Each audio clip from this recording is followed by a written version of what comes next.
నమస్తే వర్మ. ఏంటి BJP TDP జనసేనకి బిగ్ షాక్. ఇది బ్రేకింగ్. నిజంగా షాకేనా అదంతా మీడియా సృష్టి? అంటే షాకులు కొన్ని ఇచ్చి టీడీపీని దగ్గరికి చేసుకోవాలి, పూర్తిగా తను చెప్పిన టీడీపీ వినే పరిస్థితి తెచ్చుకోవాలని వాళ్ళు ఒక 10 లోక్సభ నియోజకవర్గాలన్నా మనం ఏమి ఇంత సర్దుకున్నాము.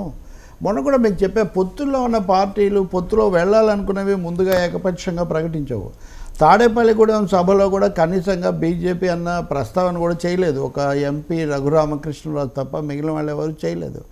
పవన్ కళ్యాణ్ ఎందుకు చేయలేదు? టీడీపీ సరే కాబట్టి ఇలాంటి క్వశ్చన్స్ ఉన్నాయి. రెండో వైపున బీజేపీ జాతీయ స్థాయిలో గురువారం రాత్రి నరేంద్ర మోదీ అధ్యక్షతన మొదటిసారి 4 అంటే నడ్డా, అమిత్ షా, తర్వాత రాజ్నాథ్ సింగ్ వీళ్ళు కూర్చొని ఒక 100 మంది అభ్యర్థులను ఖరారు చేశారనేది నేషనల్ మీడియాలో చాలా గట్టిగా వస్తున్నటువంటి సమాచారం. అది ఈ సమయంలో కూడా మీరు చూడొచ్చు.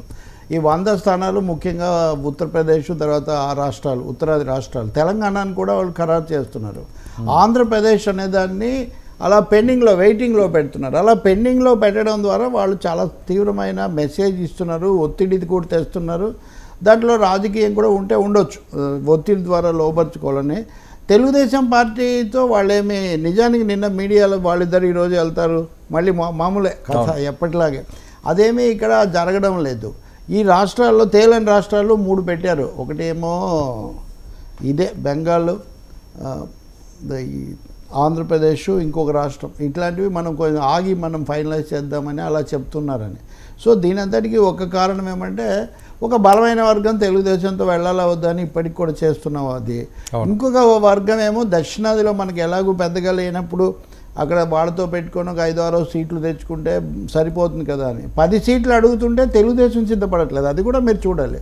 ఒకదానికొకటి ఇంటర్ కనెక్షన్. వాళ్ళు తెలుగుదేశంతో వెళ్ళాలంటే లోక్సభ సీట్లలో సింహభాగం ఇవ్వాలి.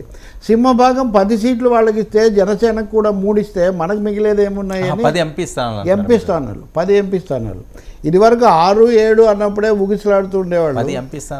వాళ్ళు అంటే మరి మేము ఎందుకు ఇప్పుడు మమ్మల్ని మీరు విస్మరించారు, మీరు ముందుకు వెళ్ళారు, మేమేదో మీ వెనక రాక తప్పదనే ఒక పరిస్థితి కల్పించారు. మాకు ఇప్పటికే జగన్, వైసీపీ వాళ్ళ మద్దతు ఉంది. ఇవన్నీ ఉన్నా మీరు ఎందుకు చేస్తున్నారు అంటే ఒత్తిడి ఒక ఇరకాటంలో పెట్టి మ్యాక్సిమం తమ టర్మ్స్ సాధించుకుందాం అనేది బీజేపీకి ఉన్నట్టుగా ఉంది. సో ఈ ఆలస్యానికి 2 కారణాలు కావచ్చు. ఒకటి, ఆర్ఎస్ఎస్ సంస్థాగత విభాగం చెప్తున్నట్టుగా తమను తాము బలోపేతం చేసుకోవడం మీద దృష్టి పెడదాము, మళ్ళీ తెలుగుదేశానికి ఊపిరిపోయటం ఎందుకు అనే ఒక ప్రశ్న కావచ్చు. లేకపోతే ఈ ఆలస్యాన్నే ఒక అపరాధంగా చూపించి తెలుగుదేశం మీద మ్యాక్సిమం ప్రెషర్ పెంచి ఎక్కువ భాగం తాము తీసుకొని ఒక ఫిలాసఫీ ఉండేది ఇది వరకు. అదేంటంటే లోక్సభ స్థానాలు మాకెక్కువ, అసెంబ్లీలో అధికారం మీది అనేది వాళ్ళు నితీష్ కుమార్తో కానీ ఇంకా ఒకరిద్దరితో పంజాబ్లో అకాలీదళ్తో కానీ అలాంటివి బీజేపీ వరకు చేశారు. కానీ ఇప్పుడు దానికి సిద్ధంగా లేరు. మోదీ, అమిత్ షా పూర్తిగా మన మాటే నెగ్గాలి అనే వైఖరి తీసుకున్నారనేది మనకు రాజకీయ వర్గాలు చెప్తున్నది, జరుగుతున్నది కూడా. ఇప్పుడు అభ్యర్థులను కూడా వాళ్ళు చాలా జాగ్రత్తగా ఇప్పుడు 100 మంది అభ్యర్థులను చేశారంటే వాళ్ళు చెప్తున్నారు దానికి 3 దొంతర్లు పెట్టి సభల దగ్గర కూడా ఇక్కడ అభ్యర్థి ఎవరు బాగుంటారు, వేరే పార్టీ వాడైనా సరే ఎవడు మోస్ట్ పాపులర్ లీడర్, ఇక్కడ మోస్ట్ పాపులర్ లీడర్ మన పార్టీలో లేకపోతే అవతల పార్టీ నుంచి అయినా తెచ్చుకోవటం ఎట్లా, ఏది వదిలిపెట్టకూడదు అన్నట్టుగా వాళ్ళు చాలా థిక్ గేమ్ ఆడుతున్నారు. ఇందులో చంద్రబాబు నాయుడు మల్లగుల్లలు, పవన్ కళ్యాణ్కు వాళ్ళకు మధ్యలో ఇది జగన్తో ఉన్న సంబంధాలు, ఈ అంశాలన్నీ లెక్కకు వచ్చి వాళ్ళు దీన్ని వాయిదా వేస్తున్నారు. ఈ వాయిదా వేయటం కూడా ఒక విధమైనటువంటి వ్యూహమే. ఈ వాయిదాలో ఎదుటివాడు ఎంతవరకు లొంగి వస్తాడనేది ఒకటి, మన అవకాశాలు మనం చూసుకోవడం ఒకటి. మూడోది, మీరు ఒక మాట విన్నారు కదా, పురంధేశ్వరి, జీవీఎల్ లాంటి వాళ్ళు పదే చెప్పారు, మేము 175 స్థానాలకు సిద్ధమవుతున్నాము, 25 స్థానాలకు సిద్ధమవుతున్నాము, అన్ని చోట్ల మేము అభ్యర్థులను పెట్టుకున్నామని. కాబట్టి ఇవన్నీ కూడా వాళ్ళు సమాంతరంగా చేస్తూ ఉన్నారు. దీని మీద తుది నిర్ణయం అంటే టేక్ కాల్ అంటారే, దాన్ని చివరిలో తీసుకునేట్టున్నారు ఆంధ్రప్రదేశ్కు సంబంధించి. అందులో 50-50 పెట్టుకుందామనే వాళ్ళు, పెట్టుకోవద్దనే వాళ్ళు కూడా ఉన్నారు. కానీ అంతిమంగా చూస్తే తెలుగుదేశమే దిగి వచ్చి వాళ్ళ టర్మ్ కండిషన్స్ అప్లై అన్నది మనం మొదట చెప్పుకున్న మాట, చాలాసార్లు మనం వెనకెళ్ళాల్సి వస్తుంది. సో కండిషన్స్ని ఇంకా స్టిఫ్ చేస్తున్నారు అనేది స్పష్టంగా అంటే 10 లోక్సభ స్థానాలు ఆంధ్రప్రదేశ్లో వాళ్ళు అడగడం అన్నది అది ఇప్పుడున్న చెడగొట్టడానికి అది కూడా ఒక పద్ధతి, చెడగొట్టడానికి అది కూడా ఒక పద్ధతి. 7కు మించి బీజేపీ అడిగితే 6కే వాళ్ళు చాలా ఇదిగా ఉంది, 5-6కే. అలా కాకుండా 7కి ఇస్తే ఒకవేళ చంద్రబాబు ఢిల్లీ వెళ్ళి లోబడిపోతాడేమో అని నాతో ఒక ముఖ్యమైన తెలుగుదేశం నాయకుడు అన్నారు. ఇక్కడ మా దగ్గర చాలా చెప్తాడని మా సారు, 5 దాటేయకూడదు 4 దాటకూడదు అంటాడు, అక్కడికి వెళ్ళి ఒప్పుకొని వస్తాడు అని. సో అలా అవుతుందేమో అని ఒక ఆందోళన కూడా వీళ్ళలో ఉంది. ఇంకా మనకేం మిగులుతాయి? ఇప్పుడు ఉదాహరణకు బీజేపీలో ఉన్న వాళ్ళు కొంతమంది చేరిన తెలుగుదేశం వాళ్ళు మళ్ళీ తిరిగి రావాలనుకోండి, సీట్లన్నీ వాళ్ళకే ఇస్తే వాళ్ళు ఎందుకు వస్తారు? బీజేపీ తరఫునే పోటీ చేస్తారు. కాబట్టి ఇంకొక ప్రచారం కూడా జరుగుతుంది మీడియాలో. అదేంటంటే కొంతమంది తెలుగుదేశం నాయకులు లేకపోతే వైసీపీ వాళ్ళు అసంతృప్తి చెందిన వాళ్ళు వైసీపీ వాళ్ళు బీజేపీలోకి వస్తామంటే వద్దొద్దు మీరు తెలుగుదేశంలో చేరండి అని బీజేపీ నాయకురాలే అటు పంపించారు అనేది కూడా ఒకటి మీ doing round in social media. మొన్న ఒక మాజీ ఐఏఎస్ అధికారి చెప్పాడు, నాకు తమాషగా ఉంటాయి ఇవి. ఆ మాజీ ఐఏఎస్ అధికారి కూడా ఇప్పుడు పోటీ చేస్తున్నట్లేదు, ఆయనకు అవకాశం లేదు. కానీ చంద్రబాబు దగ్గరికి వెళ్తే మన కష్టాన్ని వెళ్ళి బీజేపీలో చేరు అని గతంలో చెప్పారని. సో ఇలాంటి తమాషాలు చాలా జరుగుతున్నాయి. సో నేను బీజేపీ స్వభావాన్ని బట్టి చూసినప్పుడు తెగేసి ఇంకా పొత్తు ఉండదు అని మనం చెప్పగలిగిన పరిస్థితి లేదు. కానీ చాలా గేమ్ అయితే చాలా నడుస్తూ ఉంది. అది ఇప్పటికి కూడా ఈక్వల్లీ డివైడెడ్. సరే, ఒకవేళ వీళ్ళతో కలకపోతే ఎవరికి లాభం ఎవరికి నష్టం అండి? ఆ ఓట్ షేరింగ్ ఎంత ఉన్నా ఏది బీజేపీ వీళ్ళతో కలవకపోతే ఒకటే కదండి. ఇప్పుడు షర్మిల విషయమైనా అంతే. ఇప్పుడు షర్మిల వేరేగా వెళ్ళి పోటీ చేసినప్పుడు ఆ 2% ఓట్లో 3% ఓట్లో తెలుగుదేశానికి రావు కదా, అవి వేరే వాళ్ళకి పోతాయి కదా. పోయినప్పుడు జగన్ గెలుపు అంటే వైసీపీ ఓట్ల లెక్కింపులు అవి పాజిటివ్గా వాళ్ళకు ప్రభావం చూపిస్తాయి కదా. ఒక 5% ఓట్ల చీలిక ఏ రూపంలో జరిగితే ఏముంది, పోటాపోటీగా కాకపోయినా. కాబట్టి ఇప్పుడు కాంగ్రెస్ క్యాంపుకు తోడు బీజేపీ క్యాంపు కూడా ఒకటి వచ్చిందంటే తప్పకుండా అది అధికార పార్టీ ఇప్పుడు పవన్ చెప్పిన ఒక్క ఓటు కూడా చీలిపోనివ్వనన్న సిద్ధాంతం కాస్త విఫలం అవుతుంది. అప్పుడు పైగా పవన్ కళ్యాణ్కు పెద్ద ప్రశ్న ఎదురవుతుంది. ఆ ప్రశ్న కేవలం ఆంధ్రప్రదేశ్కే కాదు, జాతీయ రాజకీయాలు ఆయన భవిష్యత్తుకు సంబంధించి కూడా బీజేపీ వైపు ఉన్నాడా టీడీపీ వైపు ఉన్నాడా. ఈసారి కనుక పవన్ కళ్యాణ్ బీజేపీతో అంటే ఎన్డీఏతో కాకుండా చంద్రబాబుతోనే ఉండిపోయాడు అనుకోండి, ఇంకా ఆయన శాశ్వతంగా చంద్రబాబు నాయుడు అనుసరిస్తూ ఉండాల్సిన పరిస్థితి కొని తెచ్చుకోవటం అవుతుంది. ఇప్పటివరకు నేను అమిత్ షాతో చెప్పాను, వాళ్ళతో చెప్పాను, అంటే ఢిల్లీలో నేనే చక్రం తిప్పాను, నాకు అందరు తెలుసు అని చెప్తున్న పరిస్థితి పోయి వాళ్ళతో తెచ్చుకొని ఇటు వచ్చినట్టు అవుతుంది. అందుకనే ఇప్పుడు చంద్రబాబు కంటే కూడా పవన్ కళ్యాణ్కి అవసరం చాలా ఎక్కువ. ఆ విధంగా ఆంధ్రప్రదేశ్కి అవసరం లేదు, అది కూడా నేను చెప్తాను. ఆంధ్రప్రదేశ్ కోణంలో అసలేమీ బీజేపీ నుంచి ఆశించేది లేదు, వాళ్ళు చెప్పడం కూడా లేదు. ఉదాహరణకు మేమే ఇవ్వగలము ఇస్తామని ఎవరైనా చెప్పారా? ఏం చెప్పలేదు. ఆంధ్రప్రదేశ్కు అదనంగా ఏది చెప్పదలుచుకోలేదు బీజేపీ. అందువల్ల చాలా అంటే నేను చెప్పేది మీకు కొంచెం అటు ఇటు గజిబిజిగా కనబడవచ్చు, డొంక తిరుగుడుగా. బీజేపీ రాజకీయాలు అంతకంటే డొంక తిరుగుడుగా ఉన్నాయి. దాన్ని చెప్పడానికి ఇక వేరే ఇదేం లేదు. సరే, చివరిదాకా అట్టు పెట్టమన్నారు. ఒక సీనియర్ నాయకుడు ఎప్పుడు మాట్లాడుతుంటాడు బీజేపీ నుంచి, ఆయన కూడా ఇదే చెప్తున్నాడు, చివరకు ఒప్పిస్తారేమో ఏదో ఒక విధంగా అని, తెలుగుదేశం వాళ్ళు ఒప్పిస్తారేమో అనే ఒక భయం కూడా బీజేపీ శిబిరంలో ఉంది. సరే, ఈయన ఎన్డీఏలో ఉండడం ఒక పక్క, పొత్తులో భాగంగా ఈ ఎన్నికలకి తెలుగుదేశం పార్టీతో వెళ్ళడం, ఇది 10 సంవత్సరాలు కొనసాగాలని కూడా ఈయన ఆకాంక్షించారు. సో వాళ్ళు కానీ రాకపోతే ఈ ఎన్డీఏ నుంచి బయటికి రావాలా, అవసరం లేదా? ఎన్డీఏ నుంచి బయటకు వస్తాడా లేకపోతే టీడీపీ నుంచి బయటకు వస్తాడా? టీడీపీ పొత్తు నుంచి ఉండదు. ఉండకపోతే మరి మోదీని ప్రధానమంత్రిని చేస్తానని తాడేపల్లిగూడెంలో కూడా చెప్పాడు కదా. టికెట్ తాడేపల్లిగూడెంలో కూడా చెప్పాడు కదా, మోదీని ప్రధానమంత్రిని చేయడమే మన లక్ష్యం అని. మరి ప్రత్యర్థి శిబిరంలో ఉన్నాయని ప్రధాని చేయడానికి ఇక్కడుండి ఎలా పనిచేస్తాడు? రెండోది వీళ్ళిద్దరు ఒకటే అనే ప్రచారం కూడా మోయాల్సి వస్తుంది. సో తప్పకుండా ఒక రాజకీయ ఇప్పుడున్న దానికి తోడు ఇంకొక రాజకీయ ఇరకాటాన్ని కూడా కొని తెచ్చుకున్నట్టు అవుతుంది పవన్ కళ్యాణ్. అది జరగకపోతే అంటే నేను అనేది ఏంటంటే సార్, నాకు తెలియని సబ్జెక్ట్ టెక్నికల్గా రావాల్సి ఉంటుందా, అవసరం లేదా? అది అవసరం లేదు, పరోక్ష పద్ధతి కదా. వాళ్ళు కొన్ని చోట్ల ఇప్పుడు ప్రత్యర్థులు కూడా మిశ్రమ ప్రభుత్వాల్లో పెట్టుకుంటూ ఉంటారు కదా. ఇది ఈ పొత్తుల రాజకీయాల్లో కుదిరితే కుదురుతుంది, లేకపోతే లేదు, అంతవరకు ఏం లేదు. పైగా దీనికి ఏం వాల్యూ ఉండదు వర్మ. ఏమంటే ఎన్నికలు అయిన తర్వాత వచ్చిన సీట్లు, వచ్చిన పార్టీలు ఏ నిర్ణయం తీసుకుంటే అనేది కౌంట్ అవుతుంది తప్ప ఎన్నికలకు ముందు మీరు ఇటున్నారా అటున్నారా పెద్ద ప్రశ్న కాదు. ఇప్పుడు నా 10 మందితో నేను మీకు మద్దతు ఇస్తానంటే లేదు మీరు అప్పుడు అన్నారు కదా మేము తీసుకోము అని అట్లేం అనరు. So post election scenario it is always post election scenario that counts అంతే. సరే పైగా ఇటుండి కూడా అటు దూకోవచ్చు చాలామంది అలా. చంద్రబాబు నాయుడే ఉదాహరణకు యునైటెడ్ ఫ్రంట్ కన్వీనర్గా ఉండి ఇటు గెలిచి అటు దూకాడు కదా అవును ఎన్డీఏలోకి. సరే ఒకవేళ ఏదైతే ఓట్ ట్రాన్స్ఫర్ అనే అంశం అవనివ్వండి లేకపోతే ఓటు చీలననే మాట అవనివ్వండి, బీజేపీ వీళ్ళని కాదనుకోండి వాళ్ళు సింగిల్గానే వెళ్తే కాంగ్రెస్ వైపు వీళ్ళు ఏమైనా షర్మిల వైపు మొగ్గు చూపించే అవకాశం ఉంటుందా? సార్ చాలా అవన్నీ చూడడానికి కూడా చాలా ఇబ్బందికరంగాను జుగుప్సాకరంగా ఉంటాయి ఇందులో. ఇప్పుడు ఇన్ని మాటలు మాట్లాడి ఇంత దగ్గరికి వెళ్ళి కీర్తనలు పాడి పైగా మోదీని ప్రధాని చేస్తానని పవన్ కళ్యాణ్ చెప్తుంటే షర్మిల ఎలా కలుపుకుంటుంది? ఏపీసీసీ అధ్యక్షురాలుగా ఉండి ఇప్పుడు జగన్మోహన్ రెడ్డిని వ్యతిరేకించడంలో వీళ్ళందరికీ కామన్ ఇంట్రెస్ట్ ఉండొచ్చు, లేకపోతే విధానపరంగా ఏ కమ్యూనిస్టులో వ్యతిరేకించవచ్చు. కానీ కాంబినేషన్స్ పర్ముటేషన్స్ అన్నప్పుడు దానికి కొన్ని కనీస సూత్రాలు ఉంటాయి కదా. చంద్రబాబు నాయుడుకు ఇప్పుడే కొంత బీజేపీ ముందు మరీ సాగిలపడ్డాడు అని కొంచెం అదేమన్నా కొంచెం చివాట్లు తిన్నాడు అని కొంచెం పరువు తక్కువైంది. ఇంకా మరి ఇది వదిలేసి ఇంకో దగ్గరికి కూడా వెళ్తే ఇప్పటికే ఆయనకు యూటర్న్ బాబు ఇట్లాంటి పేర్లు నిక్ నేమ్స్ అన్నీ ఉన్నాయి. ఇంకా దాన్ని యూటర్న్ కాదు ఇంకా దాన్ని డబల్ యూటర్నో త్రిబుల్ యూటర్నో అనాల్సి వస్తుంది.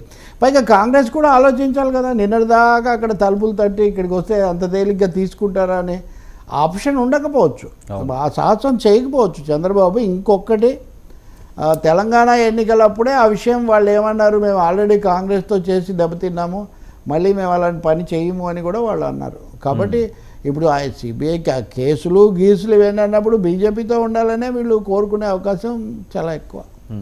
పైగా ఓటింగ్ రీత్యా నేషనల్ ఇన్ఫ్లుయెన్స్ రీత్యా చూసినా మోదీ వాల్యూ కొంచెం యాడ్ అవుతుంది అనుకుంటారు కానీ కాంగ్రెస్ వాల్యూ యాడ్ అయ్యేది లేదు కదా.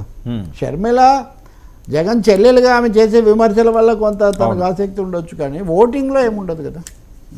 సార్ హరిరామజోగయ్య గారు మరొక సుదీర్ఘమైన లేఖ ఆయన ఆపుతారు అనుకున్నారు నిన్న 14. ఫస్ట్ టైం ఒకటి మటుకు మీరు చెప్పిన దానికి ఒకటి చెప్తాను నేను. నేషనల్ మీడియా నిన్న నుంచి కొంచెము తెలుగుదేశం విషయం కూడా బీజేపీ సోర్సెస్ చెప్తున్నాయని అంటున్నారు. దీన్ని ఎన్టీఆర్కు భారతరత్న అనే అంశానికి ముడిపెట్టారు. ఇప్పుడు భారతరత్న మీద ఆల్రెడీ 2 రత్నాలు ఇచ్చారు కదా. సో 3వ రత్నం ఎన్టీఆర్కి ఇస్తారు, ఇచ్చినప్పుడు ఎన్టీఆర్కి ఇచ్చారనే పేరుతో చంద్రబాబు నాయుడు వెళ్ళి పొత్తు పెట్టుకోవడానికి ఒక మార్గం కూడా ఏర్పాటు చేస్తారు.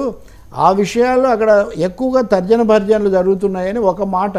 ఎన్టీఆర్కి ఇవ్వడం అనేది కేవలం తెలుగుదేశం ఆంధ్రప్రదేశ్ కాకుండా సౌత్ ఇండియాకి ఇంకొకటి కూడా ఇచ్చామని బీజేపీ గ్రాండ్ స్ట్రాటజీలో ఇది కూడా ఒక భాగం అవుతుంది. చాలా మాటలు సాగుతున్నాయి.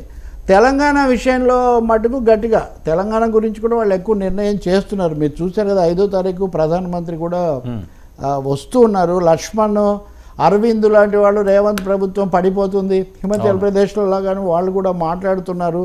కాబట్టి BJP operation south is very serious. Okay, so Andhra Pradesh మీద వాళ్ళు తీసుకునే నిర్ణయం ఆపరేషన్ సౌత్ అన్నదానికి కూడా దగ్గరగా ఉంటుంది. మోదీ నిన్న చెన్నై వెళ్ళారు, చెన్నై వెళ్ళి డిఎంకే మీద అటాక్ చేశారు. కేరళ వెళ్ళారు, కేరళ వెళ్ళి ఈ కమ్యూనిస్టులు కేరళలో మటుకు శత్రువులు బయటికి వెళ్తే కలిసి ఉంటారు కాంగ్రెస్తో అని అక్కడ ఆరోపణలు చేశారు. రేవంత్ రెడ్డి కూడా నిన్న కేరళలో సిపిఎంకు వ్యతిరేకంగా ఎల్డీఎఫ్కు వ్యతిరేకంగా ప్రచారం చేసి వైనాడులో రాహుల్ గాంధీని గెలిపించుకోవడం గురించి మాట్లాడారు. సో దక్షిణాన చాలా జరుగుతుంది, much happening in south. So operation సౌత్లో ఇవన్నీ భాగాలు. భవిష్యత్ ఆపరేషన్లో చంద్రబాబు పెద్దగా ఉండకూడదు రోల్ అని కూడా బీజేపీ కోరుకుంటుంది. తనకు రావాలి చొరవ. సార్ ఏంటి ఈయన హరిరామజోగయ్య గారు లేక 2 పాయింట్లు చెప్తాను నేను. పవన్ కళ్యాణ్కి హరిరామజోగయ్య లేక పవన్ లేకుండా టీడీపీ నెగ్గడం అసాధ్యం, ఆ విషయంలో చంద్రబాబు కూడా తెలుసు, ఎన్నికల తర్వాత జనసేన నిర్వీర్యం చేస్తారు, లోకేష్ని సీఎం చేస్తారని భయం కార్యకర్తల్లో ఉంది. ఎన్నికలకు ముందే పవన్ స్థానం ఏంటో చెప్పాలి, కార్యకర్తల తరపున డిమాండ్ చేస్తే తప్పేంటి, నన్ను వైసీపీ కోవర్టుగా చిత్రీకరిస్తున్నారు, మిత్రులు ఎవరో శత్రులు ఎవరో పవన్ కళ్యాణ్ గారు తెలుసుకోవాలి, ప్యాకేజ్ వీరుడంటూ పవన్పై విమర్శలు చేస్తుంటే చంద్రబాబు ఎందుకు మౌనంగా ఉన్నారు? ఇది ఈయన ప్రధానమైన ప్రశ్నలు. వర్మ మన చర్చలో హరిరామజోగయ్య లేఖ చాలా రెగ్యులర్ టాపిక్ కదా. అయితే ఒకటి ఉంది, నిన్న ఆయన చేసిన లేఖ ఆవేశంలోనో బాధలోనో ఆవేదనలోనో ఇంకా మీది మీరు చూసుకోండి నాకు వద్దు అన్నారు కదా. నిజంగా మానేస్తారేమని ఎవరైనా ఆశపడి ఉంటే వాళ్ళ ఆశల మీద నీళ్లు చల్లుతూ ఆయన ఈరోజు నేను పట్టు వదలని విక్రమార్కుడిని, నా ప్రశ్నలకు జవాబు వచ్చే వరకు మీ వెంటనే ఉంటాను, మీరు నన్ను ఆదరించినా ఆదరించకపోయినా నేను మీతోనే ఉంటానని తన లేఖ ద్వారా హరిరామ్ జోగయ్య చాలా స్పష్టం చేస్తున్నారు.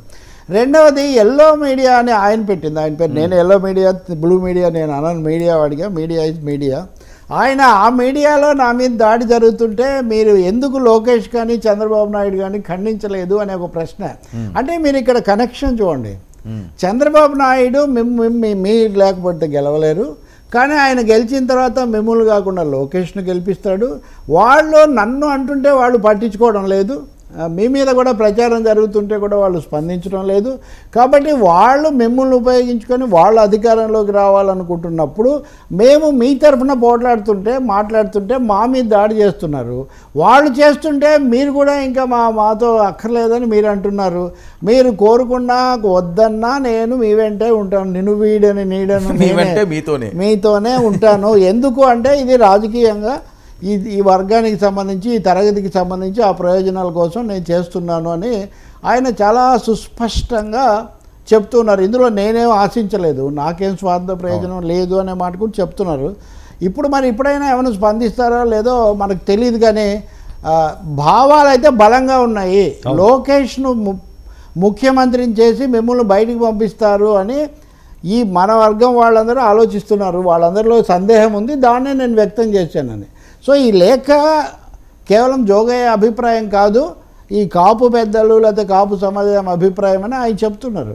మరి దీని మీద నేను అనుకోవటం జనసేనలో పవన్ కళ్యాణ్ కాకపోయినా ఈ టాపిక్ మీద నాదెండ్ల మనోహర్ మాట్లాడితే కూడా అదేం కుదరదు. బహుశా ఇంకెవరన్నా కొంతమంది కాపు పెద్దలు కొంతమంది మాట్లాడితే కూడా ఏం ఆశ్చర్యం లేదు. ఇప్పుడైనా వాళ్ళు క్లారిఫై చేయడానికి కొంచెం ట్రై చేయొచ్చు. బట్ అయితే జోగయ్య కానీ ముద్రగడ పద్మనాభ కూడా రాశారనుకోండి, హరిరామ జోగయ్య మటుకు నేను మీతోనే ఉంటాను అని ఆయన చెప్తున్నారు. చచ్చే వరకు నా ప్రవర్తన ఇలాగే ఉంటుందని కూడా క్లారిటీ. అందుకనే నేను ఇలాగే ఉంటాను, ఇలాగే రాస్తుంటాను, మీరు దాని గురించి మీరు చూసుకోవాల్సిందే అనే ఖచ్చితంగా ఆయన చెప్తున్నాడు. దీనికి పొలిటికల్గా ప్రాధాన్యత ఉంది.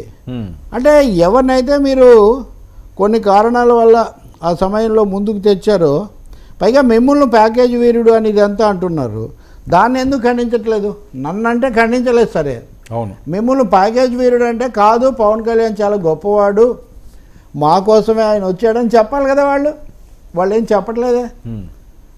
అంటే ఒక విధంగా నిజంగానే మీరు తమకు అనుకూలంగా ఉన్నారు, తమతో అనుసరిస్తున్నారు, క్యాంప్ ఫాలోయర్ అంటారు, గుడిగా అనుసరించేవాడుగా ఉన్నారనే ఒక ఇంప్రెషన్ వాళ్ళు కూడా బలోపేతం చేస్తున్నారు మీ మీద వచ్చిన వాటిని ఖండించకపోవడం ద్వారా అనే ఒక మాట కూడా ఆయన, అంటే పవన్ జవాబు చెప్పుకోవాల్సిన కొన్ని అంశాలు ఆయన తీసుకొస్తున్నాడు. సో మీకు మిత్రులు ఎవరో శత్రులు ఎవరో తెలుసుకొని మీరు ప్రవర్తించడం జనసేన మంచి కోరే ఎంతైనా మంచిదంటే, మీకు మేము మిత్రులము, వాళ్ళు మిమ్మల్ని ఉపయోగించుకుంటున్నటువంటి శత్రువులు అన్నప్పుడు ఆయన ఉద్దేశం తెలుగుదేశం అన్న పార్టీగా కాకపోవచ్చు, కులాల పరంగానో లేకపోతే సామాజికంగానో ఆయన మాట్లాడుతూ ఉండొచ్చు. కానీ సీరియస్ క్వశ్చన్స్ అయితే ఇక్కడ ఉన్నాయి. నేను వైసీపీ కోవర్ట్ అంటున్నారు, అది కూడా నేను వైసీపీ కోవర్ట్ని కాదు, వాళ్ళు దాచుకుంటారు అని నేను చెప్తుంటే నేను ఎట్లా వైసీపీ కోవర్ట్ని అవుతాను అంటున్నారు. అంటే ఇదొక మాట నిజం. వైసీపీ టీడీపీ శిబిరాల్లో అది జనసేనకు కూడా ఎవరు విమర్శ చేసినా ఎవరు ఒక సూచన చేసినా వెంటనే వాళ్ళు అవతరాల తరఫున చేస్తున్నారు. అంటే ఉంటే మేము, లేకపోతే వాళ్ళు తప్ప మధ్యలో ఇంకెవరు ఉండరా? చాలామందికి చాలా అభిప్రాయాలు, చాలా ఆశలు, ఆకాంక్షలు ఉంటాయి, అబ్జర్వేషన్స్ ఉంటాయి. వాళ్ళందరి మీద కోవర్టులని ముద్ర వేసేసి కిష్కిందకాండలాగా ఒక సైన్యం దిగిపోయి వాళ్ళ మీద వీళ్ళంతా దాడి చేస్తారు. అదే ఇక్కడ ఈయన దాంట్లో చెప్పడానికి, లేకపోతే నిన్న ఆగిపోయి ఉండొచ్చు ఈయన. మళ్ళీ ఎందుకు రాస్తున్నాడంటే దీంట్లో ఒక మాట చెప్పాను మీకు, ఒక సెక్షన్ ఉంది, బలమైన సెక్షన్, ఆ సెక్షనే పవన్ కళ్యాణ్కి పునాది. ఆ సెక్షన్ షేక్ అయిపోతే చాలా కష్టం. గతసారి 6% ఓట్లు వచ్చాయి ఆయనకు అంటే కూడా వచ్చినందుకు ఒక గౌరవము. ఆ 6% ఓట్లలో ప్రధానంగా ఈ సెక్షన్ నుంచి రాలేదా? ఆ సెక్షన్ను ఒక విధంగా పక్కన పెట్టేసి మాట్లాడడం కానీ, లేకపోతే వాళ్ళ మీద ఇతరులు ఆరోపణ చేస్తుంటే ఆమోదించటం కానీ, అది ఇబ్బందికరం, శ్రేయస్కరం కాదు అని చెప్తున్నాడు. మీరు వాళ్ళ గుప్పిట్లో ఉన్నారు కాబట్టి మీరు వద్దన్నా మేము వెంటుంటాం. అదే అందుకే నేను అంటుంది పట్టు వదలని విక్రమార్కులం మేము అని ఆయన చెప్తున్నాడు. సో మనం రాజేష్ మహాసేన కోసం కూడా మనం మాట్లాడుకోవడం జరిగింది సార్. కులికిపూడి ఏంది అనూహ్యంగా టికెట్లు వచ్చినాయి. కానీ తెలుగుదేశం శ్రేణులు తీవ్రంగా ఆయన్ని అక్కడ నిరసనల వైపు నెట్టుతున్నారు. దీని మీద కూడా కొద్దిగా గందరగోళం అవుతుంది అని, ఇవన్నీ టీకోప్లో తుఫాన్లో అనుకోవచ్చా?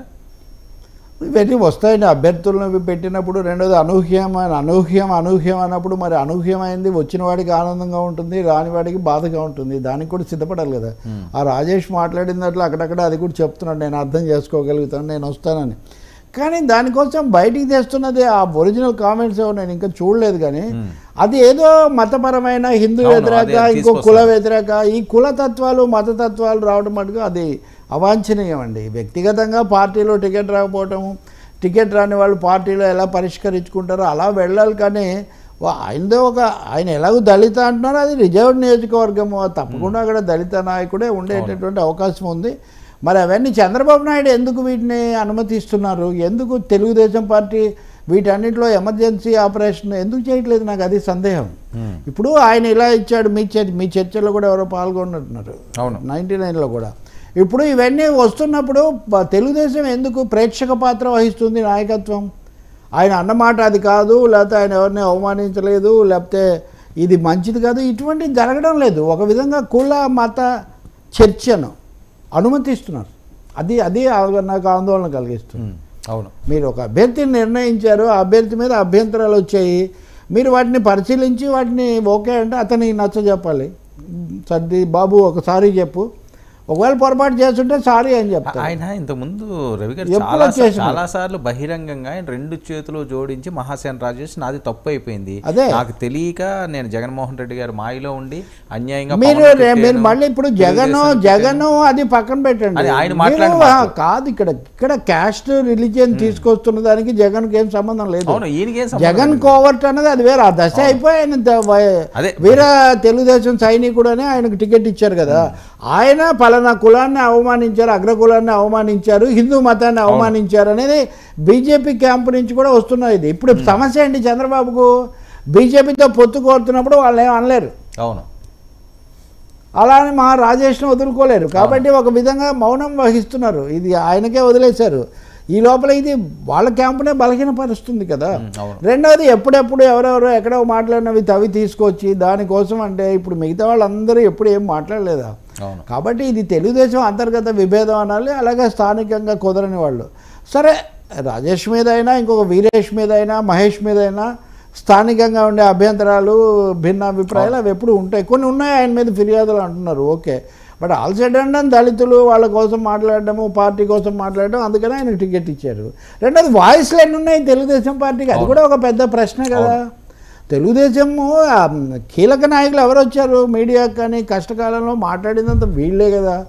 కాబట్టి బ్యాలెన్స్ చేయాల్సిన బాధ్యత, దాన్ని ఆపాల్సిన బాధ్యత తెలుగుదేశం నాయకత్వం ఉంది. నాకు అర్థం కావట్లేదు, తాడేపల్లిగూడెం సభ మినహాయిస్తే తెలుగుదేశం రాష్ట్ర కార్యాలయం, కేంద్ర కార్యాలయం ఎందుకో అంత యాక్టివ్గా లేదు ఈ రోజుల్లో. బహుశా ఎవరి టికెట్ల సమస్య వాళ్ళకి వచ్చిన తర్వాత ఇంకెవరు ఓవరాల్ పిక్చర్ అనేది గజిబిజి అయిపోయిందా, లేకపోతే బీజేపీ సంగతి తేలకలా ఉన్నారా? ఇప్పుడు వాళ్ళ అనుకూల ఇప్పుడు అంతేందుకని నేను ఇప్పుడు ఇందాక మనం తర్వాత చర్చిస్తాం అనుకోండి, డాక్టర్ సునీత మాట్లాడి చూస్తున్నాను, ఆమె సిబిఐ దగ్గరికి వచ్చి ఆగిపోతారు. ఇప్పుడు సిబిఐ చేయాలి, సిబిఐ చేతిలో ఉంది, సుప్రీంకోర్టులో ఉంది, హైకోర్టులో ఉంది, స్థానిక కోర్టులో ఉంది. న్యాయ వ్యవస్థలో ఇంతగా వాళ్ళు ఇన్వాల్వ్ అయినప్పుడు బయట వాళ్ళు చేయగలిగింది మీరు సిబిఐని అనాలి. అవును, సిబిఐకి అప్పగించారు, జగన్ ప్రభుత్వం వ్యతిరేకించినా అప్పగించారు. మరి అటువంటిప్పుడు సిబిఐ దగ్గరికి వచ్చి ఎందుకు ఆగిపోతున్నారు? సిబిఐ మీద ఒత్తిడి ఉందేమో నాకు తెలియదు. సిబిఐ ప్రపంచంలో అందరి మీద ఒత్తిడి చేస్తుంటే సిబిఐ మీద ఒత్తిడి చేసేటంత శక్తి ఆంధ్రప్రదేశ్ ప్రభుత్వానికో తెలంగాణ ప్రభుత్వానికో ఉందని ఎవరో నమ్ముతారండి? అంటే నేను అంటుంది ఏంటంటే బీజేపీతో పొత్తు పెట్టుకోవాలి, కలుపుకోవాలి అన్నటువంటి నినాదము అవసరము అనేక విషయాల్లో ఈ పార్టీల గొంతు నొక్కేస్తుంది ఒక దగ్గరికి వస్తే. ఇప్పుడు అదే మహాసేన రాజేష్ విషయంలో కూడా అదే. దాన్ని గట్టిగా వ్యతిరేకిస్తే ఏమో ఎవరి ఓట్లు పోతాయో, ఎవరి కోపం వస్తుందో, లేకపోతే బీజేపీ నాయకులు కూడా. దీనికి పరిష్కారం ఏంటి సార్? బహిరంగ క్షమాపణ అనుకోవచ్చా? ఎంతో కొంత సెటరేట్ మొదటిది ఆ పార్టీ నాయకత్వం అప్పుడు ఏం జరిగింది ఆ వివరాలన్నీ ప్రజల ముందు పారదర్శకంగా ఉంచాలి. నిజంగా అప్పుడు ఉదాహరణ కొన్ని సమస్యలు ఉంటాయండి. ఇప్పుడు నిన్న అన్నపూర్ణ గారు ఏదో అన్నారని ఆ సింగర్ ఆమె దాన్ని ఖండించారని, మహిళలను ఏదో అన్నారని. అసలు ఆమె అన్న దాంట్లో మహిళలను అవమానించడం ఏముందండి? మహిళల వస్త్రధారణ బాగాలేనందుకే అత్యాచారాలు చేస్తున్నారనే సూచన ఒప్పుకుంటారా? మనకు కూడా అమ్మాయిలు చెల్లెళ్ళు అందరూ ఉన్నారు కదండి. ఆ మైనర్ బాలికల మీద లేకపోతే నిస్సహాయమైనటువంటి హాస్టల్ గర్ల్స్ మీద వాళ్ళకి అసలు డబ్బులే బట్టలే లేవండి. వాళ్ళ వస్త్రధారణ గురించి ఇవన్నీ మాట్లాడుతుంటే వెంటనే హిందూ సంస్కృతి అది తీసుకొస్తే ఏం చేస్తామండి? కాబట్టి రాజేష్ ఏ కాంటెక్స్ట్లో ఏ సందర్భంలో ఏం చెప్పాడో నా దగ్గర సమాచారం లేదు. అది చూసిన తర్వాత దాని గురించి చెప్పొచ్చు. కానీ ఒక దుమారం, ఒక ఫోబియా తీసుకొని రావటము, దీన్ని అవమానించారు దాన్ని అవమానించారు అని చెప్పి, ఇక్కడ అన్నపూర్ణమ్మ గారి సమస్య కాదు, లేకపోతే ఆ సింగర్ ఆమె పేరేను, ఆ సింగర్ ఆమె కూడా సమస్య కాదు. ఇక్కడ చిన్మయి సింగర్ చిన్మయిది ఆమె ఏమన్నారు? ఈ దేశంలో పుట్టడం నా కర్మ అన్నారు. అసలు మా నాన్న తప్ప అంటామండి 100 సార్లు. వెంటనే నేను మా నాన్న అవమానించినట్ట? అసలు నిన్ను కలవడం నాదే, నిన్ను పెళ్లి చేసుకోవడం నా తప్ప అంటుంది భార్య. 100 సార్లు అంటుందండి. ఒక 50 ఏళ్ళ 60 ఏళ్ల వైవాహిక జీవితంలో అనగానే వివాహ వ్యవస్థను అవమానించామంటే ఏమైనా ఉందా అండి? భారతదేశంలో పుట్టిన వాడికి భారతదేశాన్ని కీర్తించడానికే కాదు, భారతదేశం మీద వ్యాఖ్యానించడానికి కూడా అధికారం ఉందండి. కలడు వాడు కలడో లేడో అన్నాడు పోతనామాత్యుడు. అంత మాత్రాన నేను దేవుణ్ణి అవమానించినట్టంటే ఏమైనా అర్థం ఉందండి? కలడందురు దీనులేడ కలడందురు పరమయోగి గణముల పాలను కలడందురు అన్ని దిశలను కలండనేడు వాడు కలడో లేడో అన్నాడండి పోతన. పరమ భాగవతోత్తముడు, భాగవతం రాసిందే ఆయన ఆ పద్యం నేను తీసుకొచ్చి మీరు దాన్ని స్క్రోల్ చేసి పోతన దేవుడు లేడన్నాడు నాస్తికుడు అంటే ఎట్లుంటుందండి? ఆ చిన్మయ్య అనే ఆమె ఏమంటే మేము బట్టలు వేసుకోనందుకే అంటారు. అట్లయితే నేను ఇంకో క్వశ్చన్ వేసా, పురుషుల వస్త్రధారణ బాగలేదు కాబట్టి నేను రెచ్చిపోతానని ఎవరైనా మహిళ అంటే మీరు ఒప్పుకుంటారా?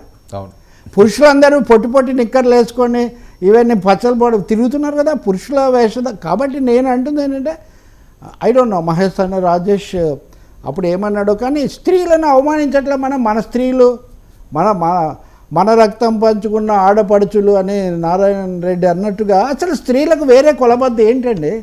మనుషులు కాదు అసలు స్త్రీలు అలా చేయకూడదు ఇలా చేయకూడదు. రాత్రిపూట బయటికి వెళ్ళినందుకే ఒక టైం అయిన తర్వాత బయటికి ఎందుకు వెళ్ళాలని ఆమె అడుగుతున్నారు. ఆమె తెలుసో తెలియక పెద్ద ఆవిడ అడుగుండొచ్చు. అసలు నైట్ లైఫ్ని అలౌ చేస్తారు మీరు, అధికారికంగా నైట్ లైఫ్ని అలౌ చేస్తారు. అసలు విమానాలు పొద్దునపూట ఎన్ని విమానాలు పోతాయండి? రాత్రిపూట ఎంత జీవితం మనం 24/7 పనిచేస్తాం మీడియాలో. ఏదైనా జరిగిందంటే వెంటనే కామెంట్ పెడతాను నేను. కానీ రాత్రిపూట మటుకు 6:30 తర్వాత అమ్మాయిలు బయటికి పోతే అసలు ప్రపంచమే ఆగిపోతుందండి నిజం చెప్పాలంటే. ఒకవైపు ఏమో అంతరిక్షంలోకి వెళ్ళారు, సైన్యంలోకి వెళ్ళారు, న్యాయమూర్తులు అవ్వాలని మనం కోరుకుంటాము. ఇంకో వైపునేమో వాళ్ళు రాత్రి 6:30 దాటిన తర్వాత సంధ్యా సమయం దాటగానే వాళ్ళు దీపం వెలిగించి, ఇవన్నీ కాలం చెల్లిన విషయాలు. ఇక్కడ మహిళను పెట్టుకొని ఆమె మీద కేసు అంట ఒక విద్యార్థి రాశాడంట, భారతీయ సంస్కృతికి భంగం కలిగిందని. మరి ఆ పతంజలి గారు మొన్న కూడా చెప్పాం, రామ్దేవ్ బాబా గారు ఆయుర్వేదాన్ని తప్పుదో పట్టిస్తున్నాడు అని సుప్రీంకోర్టు చెప్పింది. అదేం భారతీయ సంస్కృతికి ఏం సమస్య లేదు. సో మహాసేన్ రాజేష్ ఏమన్నారు, మీకు వీలుంటే మీరు తెప్పించండి. కానీ ఇది తెలుగుదేశం అప్పట్లో ఏంటంటే దళితులందరినీ కూడా కొంతమంది పెత్తందారులు ఇబ్బందులు పెడుతున్నారు, మీరు వాళ్ళు ఇంట్లోకి మనం వెళ్ళాలి, అదే పెళ్ళిళ్ళు చేసుకుంటే నేను సపోర్ట్ చేస్తాను, మీకు ఏ ఇబ్బంది లేకుండా నేను అడ్డుకుంటాను, కావస్తే మిమ్మల్ని దుబాయ్లో తీసుకెళ్ళి ఉద్యోగాలు ఇస్తానని ఏదో వీడియో అప్పట్లో ఆయన చేశాడు, అది వైరల్ అయింది. ఓకే అండి, ఇప్పుడు దళితులు అణచివేతలు పెత్తనాలు ఇవన్నీ ఉన్నాయండి. అవన్నీ బీజేపీ ఉన్నాయి, కాంగ్రెస్ ఉన్నాయి, చంద్రబాబు ఉన్నాయి, జగన్ ఉన్నాయి. కాబట్టి దళితులకు కొంచెం విముక్తి కావాలి అని మాట్లాడవచ్చు. అందులో ఒక మాట ఎక్కువ మాట్లాడితే అది ఎక్కువ అని చెప్పొచ్చు. కానీ అదేదో మత వ్యతిరేకమని దాన్ని తీసుకొని ఇప్పుడు మనం ఎక్కువసేపు మాట్లాడితే ఎన్నికల సమయంలో ఇదేదో తెలుగుదేశం అది కాదు. నా పాయింట్ ఏంటంటే దాని మీద ఆ పార్టీ ఎవరైతే ఆయన ప్రకటించిందో వాళ్ళు ఎందుకు ఓన్ చేసుకోవట్లేదు, ఇప్పుడు ఇక్కడ తెలుగుదేశం ఎందుకు చేసుకోవట్లేదు నేను చెప్తాను మీకు. వాళ్ళు ఈ విషయం ఎక్కువ మాట్లాడితే అక్కడ అగ్రవర్ణాల వాళ్ళందరూ వ్యతిరేకం అవుతారేమో అని వాళ్ళు దీనివల్లే వస్తుందండి. అవకాశవాదం అనేది రాజకీయాల్లో పనికిరాదండి. మీకు ఒక స్పష్టత ఉండాలి, ఒక పొరపాటు ఉంటే పొరపాటు అని చెప్పాలి, ఒక సరైన వే ఫార్వర్డ్ ముందుకు ఎలా వెళ్ళాలో చూడాలి తప్ప మహిళల గురించి అయినా, దళితుల గురించి అయినా, లేకపోతే ఇంకొక జగన్ గురించి అయినా, చంద్రబాబు గురించి అయినా విషయం ఏంటి స్పష్టంగా ఎలా ఉండాలనేది తప్ప దాన్ని అసలు ఏం జరుగుతుందో తెలియకముందే దాని మీద ఒక దుమారం. కాబట్టి ఇక్కడ మళ్ళీ బీజేపీ దగ్గర మొదలై ఇక్కడికి వచ్చాం మనం. కాబట్టి బీజేపీ ఒక గ్రాండ్ గేమ్ ఆడుతుంది. దీని మీద బీజేపీని ప్రశ్నించడానికి చంద్రబాబు సిద్ధంగా లేరు. ఇప్పుడు మీరు ఇస్తున్న స్టోరీ ఉంది కదా, ఏమని బీజేపీ ఇప్పటికే కొంచెం వ్యతిరేకంగా ఉందని ఆ వార్తలు వస్తుంటే అస్సలు మాట్లాడొద్దు అని. ఒకటే total silence on BJP is the direction given by Chandrababu Naidu. సంపూర్ణ నిశ్శబ్దం తప్ప బీజేపీ నాయకులు ఎవరు ఏం మాట్లాడినా మీరు మాట్లాడకండి అని వాళ్ళకి ఆదేశాలు ఇవ్వబడ్డాయి. కాబట్టి వాళ్ళు ఎప్పుడు ఏం మాట్లాడు మీరు చూస్తుంటారు కదా, మీ డిబేట్లలో వేరే వేరే అటు ఇటు తిప్పి మాట్లాడుతుంటారు. యా రైట్ సార్, చూద్దాం సార్ మరి ఏం జరుగుతుందో. ఈ అంశాలన్నీ కూడా ఇటువైపు వెళ్తాయన్న. ఈరోజు షర్మిల అంశం కూడా బహుశా దీని మీద చాలా గతంతో పోలిస్తే కొంచెం చర్చ తక్కువ జరుగుతుంది. కానీ షర్మిల ఈరోజు సరే తండ్రి హత్య 5 ఏళ్ళు అయింది, ఆమె మాట్లాడే అవకాశం పూర్తిగా ఉంది. సునీత షర్మిల మద్దతు గురించి కూడా ఆమె చెప్పారు. డాక్టర్ సునీత గారు, డాక్టర్ సునీత ఈరోజు చెప్పిన దాంట్లో ఆవేదన, ఆగ్రహము, పొలిటికల్ పాయింట్స్ ఉన్నాయి. అలాగే జగన్ వీళ్ళని కాపాడుతున్నాడు అనే ఒక ప్రత్యక్షంగానో పరోక్షంగానో చేశారు. కానీ లీగల్ అడిషన్ ఏంటి, లీగల్ పాయింట్స్ ఏంటి, సిబిఐ కోర్టులు చూస్తున్నప్పుడు బయట నుంచి ఎవరైనా చేయగలిగింది ఏంటి అనేది ఒక ప్రశ్న. అండ్ ఫైనల్లీ ఆమె జగన్కు వ్యతిరేకంగా ఓటేయమని పిలిపించారు. అంతే. అక్కడ ప్రధానంగా ఈరోజు చెప్పుకోదగింది ఏంటంటే డాక్టర్ సునీత ఓపెన్గా ఈ ప్రభుత్వము ఆమె వ్యతిరేకంగా మీరు ఓటేయండి, ప్రజల తీర్పు నాకు కావాలన్నారు. రెండోది మీరు రాజకీయాలలోకి వస్తారా అంటే దాదాపు వస్తాననే సూచనగా ఆమె చెప్పలేదు. కానీ అన్ని మార్గాలు ఆలోచించాలి, నేను అంటే రూల్ అవుట్ చేయలేదు. కాబట్టి ఆమె రాజకీయ రంగ ప్రవేశానికి ఈరోజు మొదటి సూచన ఆమె ఇచ్చారని అనుకోవాలి. ఇంకొక మాట కూడా అన్నారు, కడపలో కానీ పులివెందుల్లో కానీ చేయడం అంటే 2 చోట్ల ఎక్కడైనా అని. నేను కానీ మా ఫ్యామిలీ మెంబర్స్ కానీ అన్నారు ఆమె. మీడియా అడగకుండానే నేను కానీ మా ఫ్యామిలీ మెంబర్స్ కానీ అన్నారు. ఆమె ఇంగ్లీష్లో మాట్లాడడం, ఎమోషనల్గా మాట్లాడడం వల్ల కొన్నిసార్లు కమ్యూనికేషన్ గ్యాప్స్ కూడా ఉంటాయి. మనం తర్వాత పూర్తిగా తెలుసుకోవాలి. కానీ బట్ దీన్ని బట్టి ఇంకొక 2 విషయాలు చెప్తాను. కుటుంబంలో నాకు ఎవరు మద్దతు రాకపోవచ్చు అని కూడా ఆమె ఒక సూచనగా చెప్పారు. అది కూడా పెద్ద విషయం. అంటే ఇంత జరుగుతుంటే మరి కుటుంబంలో ఎవరు ఎందుకు బలపరచట్లేదు అనే ఒక ప్రశ్న కూడా భవిష్యత్తులో ఎదురు కావచ్చు. షర్మిల నాకు మద్దతుగా ఉన్నారు అని కూడా చెప్పారు. మరి ఇప్పుడు కాంగ్రెస్లో చేరతారా, తెలుగుదేశంలో చేరతారా లాంటి ఒక ప్రశ్న కూడా ఉంది. ఎమోషనల్గా, సెంటిమెంటల్గా చూస్తే షర్మిలతో ఉంటే, ఫ్యామిలీతో ఉంటే ఒక విధమైన ప్రచారం, ఒక విధమైన ఫోకస్. తెలుగుదేశంలో చేరితే అప్పుడు వైసీపీ వాళ్ళు దాడి చేయడానికి అదొక విధంగా ఉంటుంది. మరి ఈ నిర్ణయాలన్నీ కాకుండానే ఆశ్చర్యకరంగా మీడియా మీద కూడా ఆమె ఆరోపణలు చేశారు. కోర్టుల మీద, సిబిఐ మీద, పోలీసుల మీద ఓకే, ఎవరు వచ్చారు, అసలు ఎవరు రాలేదు, ఇక్కడ జరిగితే ఆ 2 సంస్థలు మాత్రమే వచ్చాయి. అంటే మీడియా, ఢిల్లీలో మీడియా కూడా అంత పూర్తిగా జగన్ చెప్పు చేతుల్లో ఉందో అంత నిజంగా అంత అదుపు చేస్తున్నారు అనేది ఆశ్చర్యమే. తెలుగు వాళ్ళు ఎవరైనా, చంద్రబాబుకు ఆ పేరు ఉండేది, ఇప్పుడు ఈమె చెప్పింది మీడియా అయినా హైలైట్ చేసి తెలుగు మీడియా కదా సార్ అక్కడ. తెలుగు అది కాదు కదా, ఒక ముఖ్యమంత్రి బాబాయ్ హత్య గురించి అంటే ఆమె ఒక్క విషయం మనం చెప్పుకోవాలి. 5 ఏళ్ల కిందట జరిగిన హత్య అది. 2వ ఎన్నిక ఇది. గత ఎన్నికలకు ముందు ఆయన హత్య జరిగింది. దాన్ని బీజేపీ లేదా సిబిఐ ఎందుకు తేల్చలేదు, కోర్టులు ఏం చెప్తున్నాయి వేరే. అప్పుడు చంద్రబాబు నాయుడు గారు గవర్నమెంట్ ఉన్నప్పుడు ఎందుకు దాన్ని వెలికి తీసుకురాలేకపోయిందండి ఇమీడియట్ గానీ? అది పెద్ద ప్రశ్న. అది కూడా ప్రశ్నే. అందుకే ఇందులో చాలా ప్రశ్నలు ఉన్నాయి. నేను ఇంకోటి కూడా చెప్తున్నా, ఒక మీడియా ఎవరి పేరు నేను చెప్పకూడదు కూడా, కానీ ముఖ్యమంత్రి సతీమణిని అవినాష్ రెడ్డిని ఉద్దేశించి ఒక విధమైన శీర్షిక పెట్టారు.